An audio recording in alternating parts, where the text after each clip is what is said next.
Okay, so I'm waiting for karaoke.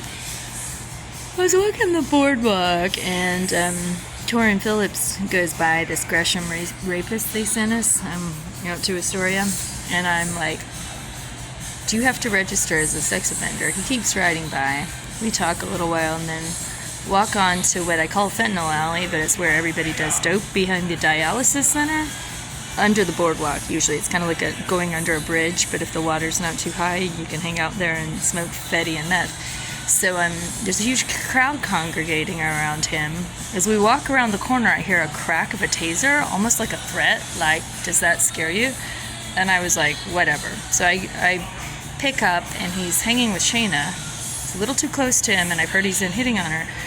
And I'm like, so are you a registered sex offender? Do you have to register? Are you evading registry regarding this 2009 rape that involved rubbing broken glass in the woman, dragging her by her hair, kidnapping her, witness intimidation, that sort of thing?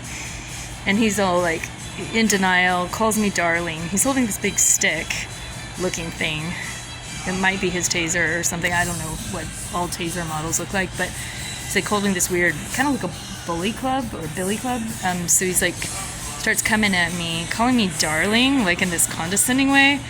The first time I'm like, and Shayna tries to scream at me like, what are you here for? And I was just like, you're cool.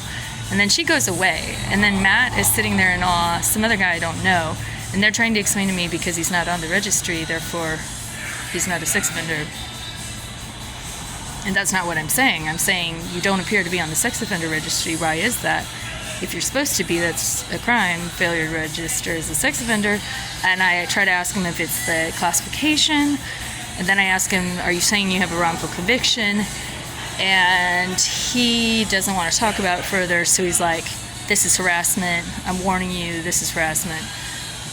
And his friends are all kind of backing away from him, and he's coming at me with his stick. But I'm not afraid, but I don't want to get too close to him given what I've heard about him.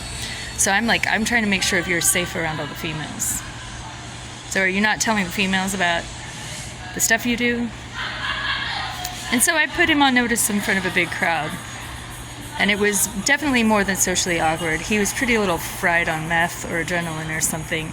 And he tried to berate my friend, but it was gross. But I saw him bully her dad, and that was not cool.